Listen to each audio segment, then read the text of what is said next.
Good morning students, warm welcome to social science classes. Okay, the last class we have learned about history lesson 2, but there we can learn about the Maratha wars, Anglo-Maratha wars. There are 3 Anglo-Maratha wars. This war was fought between the British and the Maratha Peshwas. British and the Maratha Peshwas. As a result of these wars, most of the Maratha empire came under the control of the British. Then the Maratha Peshwaship was abolished. Okay, who was the last Peshwa? Bajirao II. Bajirao II, the last Peshwa, was given an annual pension of 8 lakhs rupees. Okay, so now this during this Anglo-Maratha wars also British got success. Many part came under the control of the British, isn't it? Already the British part Carnatic wars and Anglo-Mysore wars, isn't it?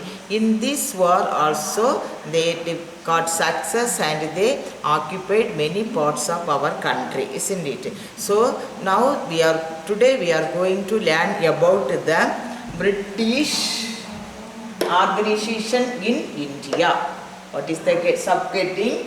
The British organization in India. Organization means the institutions in India. Now British started to rule our country. So their government, administration means the government. What form of government they followed. Okay, so the subheading is today's the British organization in India. Organization means institutions. Okay, the British administrative organization in India. Okay, the British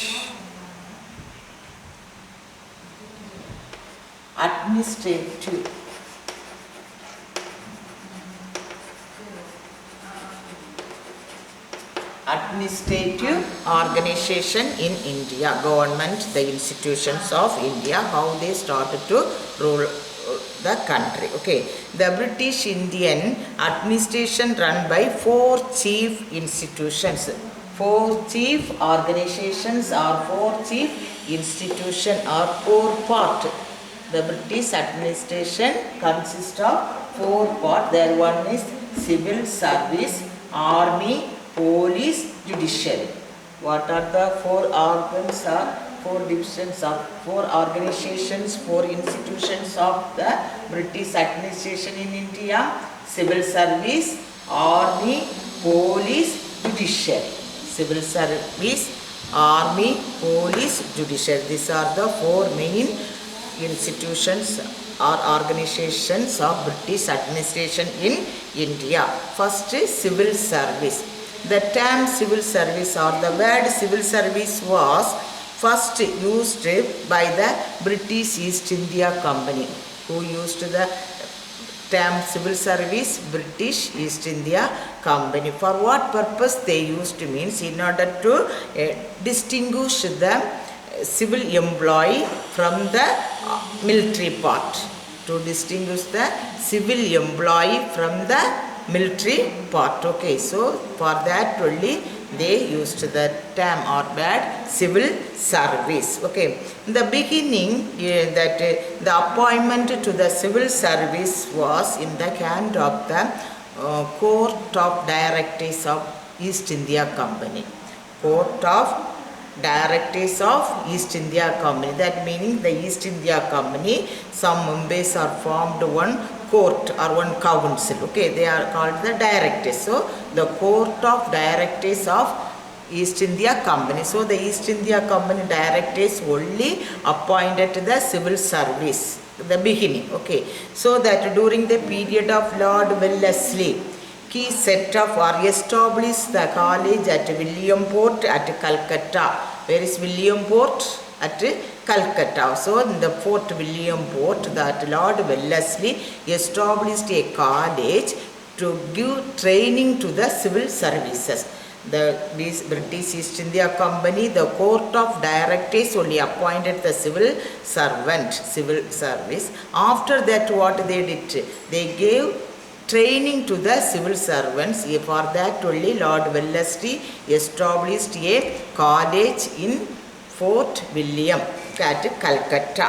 Okay, so they provide training to the civil servants. After that, they introduced an open competitive examination for the civil service. What is the meaning of open competition examination? If we take in Tamil Nadu, nowadays in our Tamil Nadu government, there also TNPSC, okay, Tamil Nadu Public Service Commission. They want to write the exam, then they will get the government job, civil service servant, isn't it? Civil service job. Like that only in the year 1853, 1853, the British East India Company, the British government, they introduced an open competitive examination for civil servant. If you wanted to become a civil servant, they want to write the public competitive examination. Okay, what is it was introduced in the year 1853.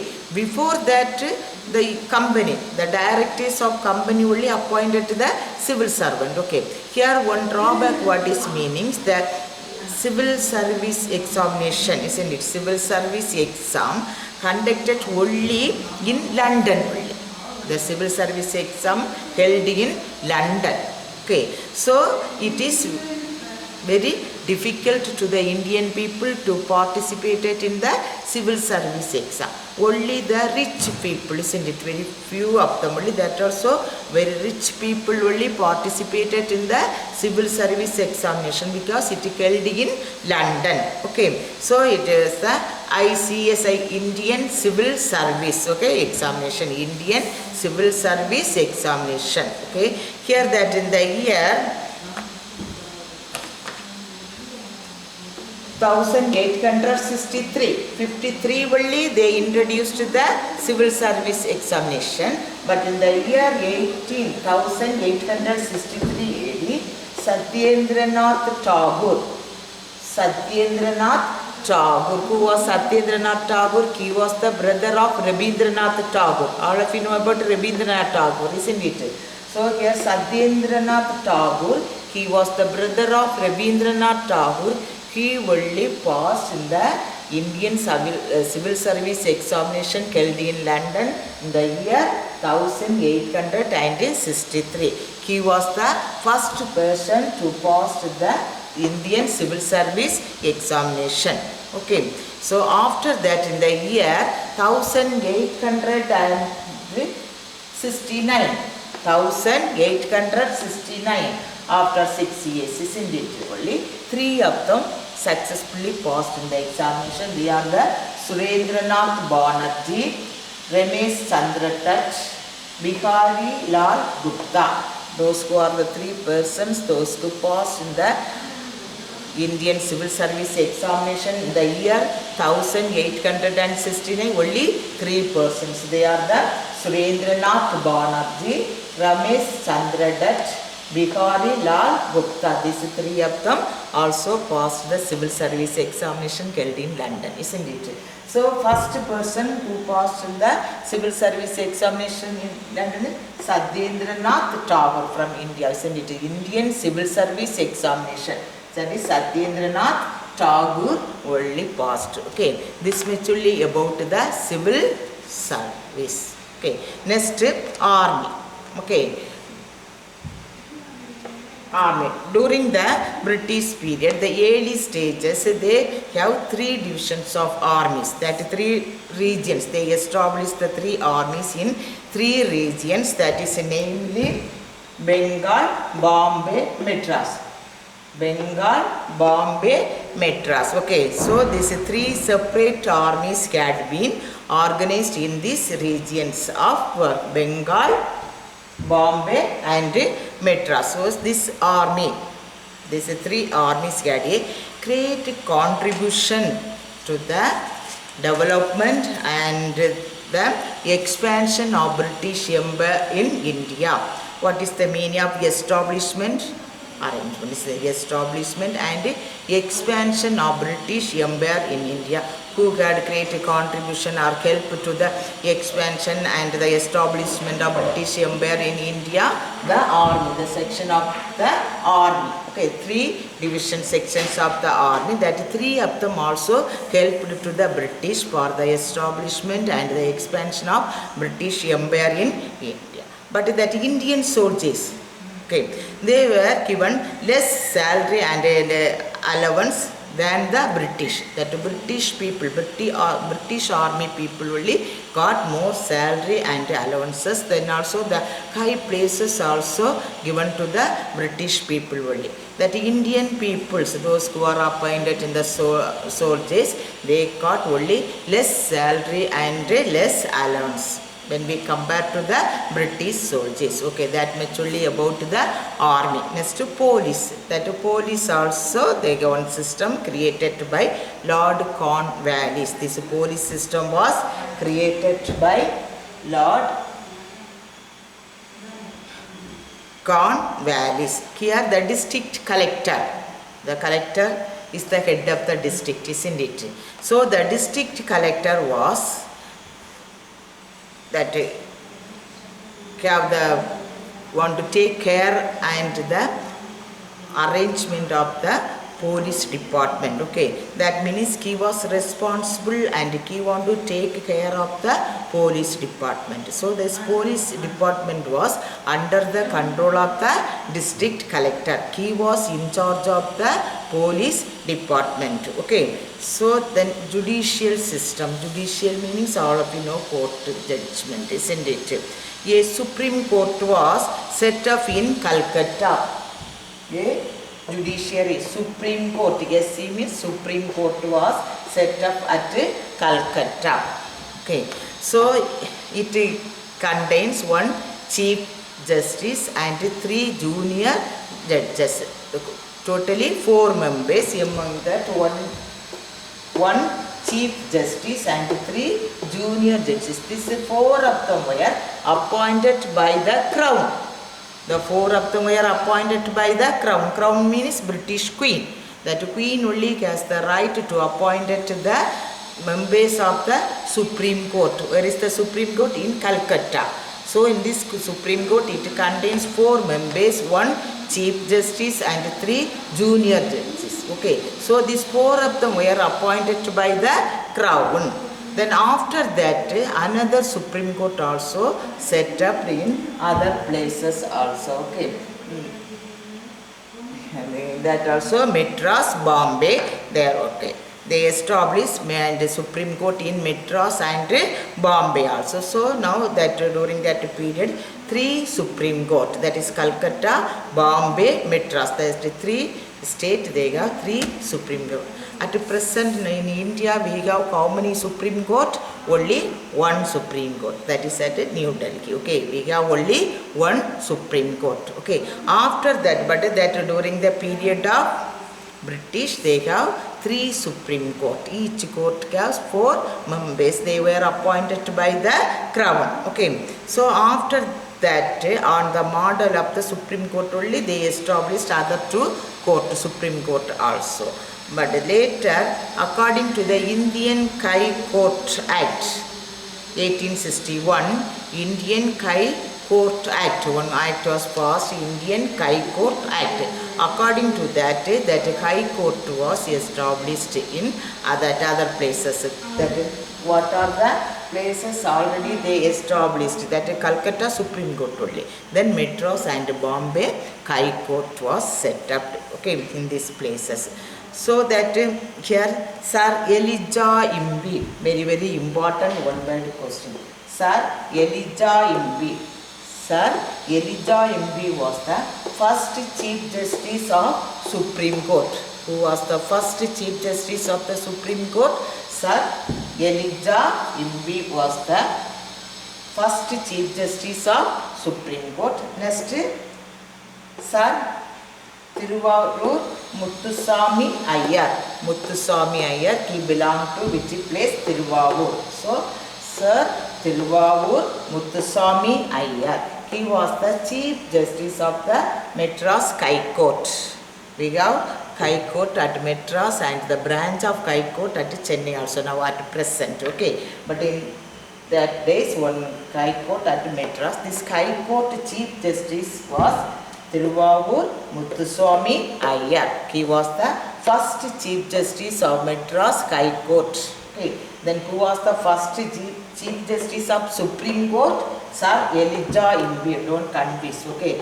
This the about the judiciary or Supreme Court. Now already I told you British expanded their empire in India, isn't it? Many of the territories came under the control of the British. Isn't? What are the methods adopted by the British to expand their power in India? Now they expanded their power in India. For that, what are the methods they followed? First, by war, isn't it? They fought many wars. During all these wars, they got success. They followed wars. Then policy. Another two policy also followed by the British to expand their power in India. That two policies, what are they? One is the subsidiary alliance. Another one is doctrine of lapse. Subsidiary alliance and doctrine of lapse. These are the two policies adopted by the British in India to expand their power in India. Okay, first they followed the war method only, isn't it? Next they followed these two policies, subsidiary alliance and doctrine of lapse. The subsidiary alliance was introduced by Lord Wellesley, the British Governor General. Lord Wellesley only introduced the subsidiary alliance, but doctrine of lapse was introduced by Lord Dalhousie's period, or Lord Dalhousie. Okay, already in the last class I told about doctrine of lapse or subsidiary alliance. I told about subsidiary alliance. What is subsidiary alliance? This subsidiary alliance was introduced by Lord Wellesley. Okay, so what is that mean? Is an Indian ruler entering in this alliance with the British. They want to willing or accept the alliance with the British. That what alliance? Subsidiary alliance meanings they want to dissolve their army. Dissolve their army. They want to destroy the Indian army. You know that in those days India was ruled by many kings, small kingdoms and many kings, isn't it? If one independent state was ruled by one king, isn't it? If that king accept the alliance, subsidiary alliance with the British means at once he want to dissolve his army. Already his kingdom has had many armies in it, four type of armies, but now he want to destroy or put an end to the military or the army of king's army or the Indian army, and he accept the British forces, British army. He want to accept the British army. The maintain charges, that means the salary, expansion, everything. The maintain charges of the army was given by the Indian rulers. Okay, but the army is British army or the British force. They are staying in that kingdom, that king's kingdom. They protect the kingdom from the enemies. That means that internal and external. Internal meanings among the kingdom inside, isn't it? If some troubles happen, meanings they help the king. At the same time, if any foreign countries they attack that king's kingdom, means that also the British force supported to the king. But the expense of the army was by the king, isn't it? The Indian kings want to pay the money or he want to hand over some territories of his kingdom. But it's permanently. The territory was given to the British as a permanently they want to given. Okay. So the British company maintains a large army, all the expenses of Indian rulers. Isn't it? The army is only the British army, but all the expansions were spent by the Indian rulers only spent. Isn't it? So it is very useful, helpful and to the British only. No need to spend any money to the military forces. That Indian rulers only helped to the forces, military forces or the British army. So and for that also they gave another one promise also they want to. First they destroyed the king's army, they accept the British army and they spent the money for that army's expansion also. Next they want all the non-English European officials. Non-English European officials. What is the meaning? Non-English meanings those who are not in English, isn't it? That meanings already we studied from Europeans. 5 countries came to India, isn't it? Among the French only last came, but they many offices in French, Dutch were there. Some places that under the kings they are under the king's rule they are possessing some posts, isn't it? Some places, higher places they are given by the king to the foreign people. That really now they want to send out of them from India, the other Europeans except British. So that only they are giving.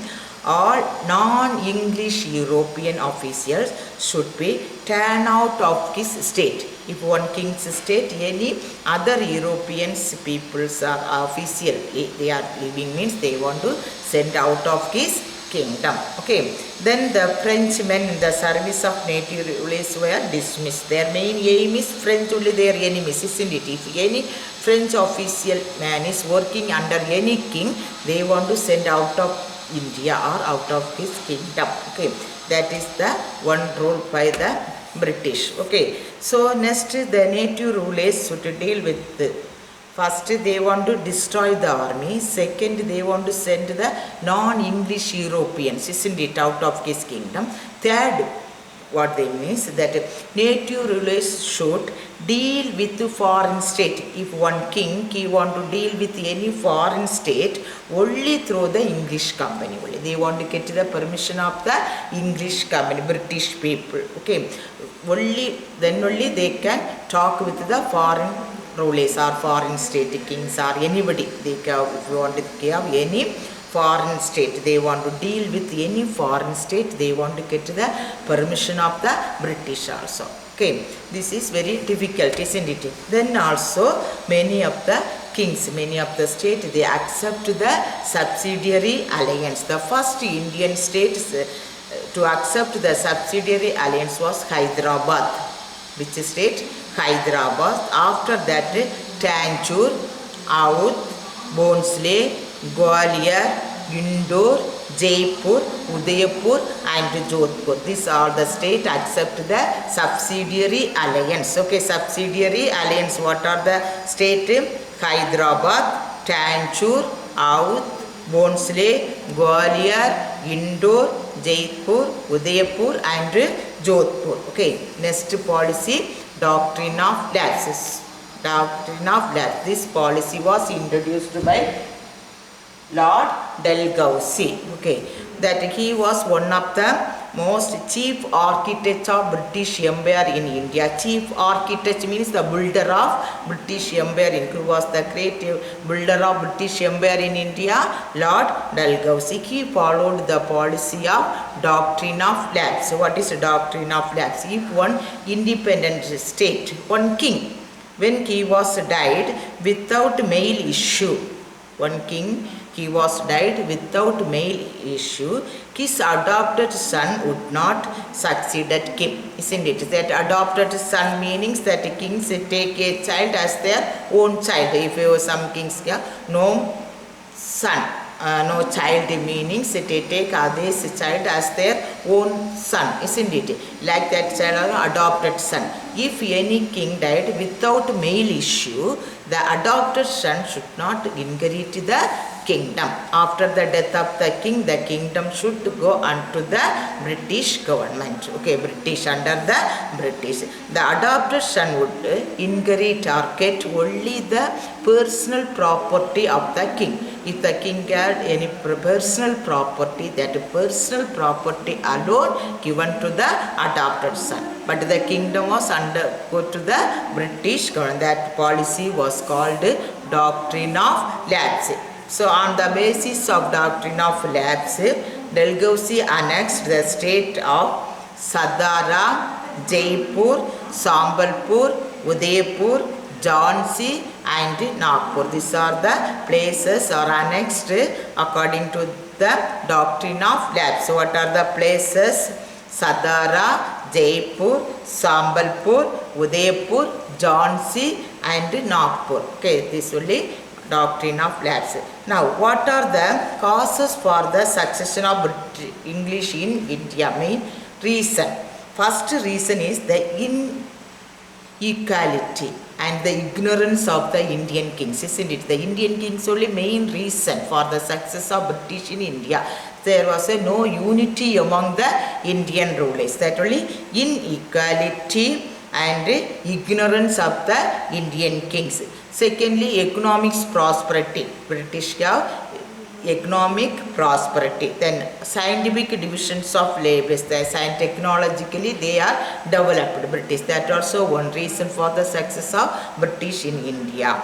Then greater naval power. They have greater naval power, development of textile. These are the main causes for the success of British Empire in India or British in India. Okay, that much only about the history lesson 2. Okay, lesson over. Okay, thank you.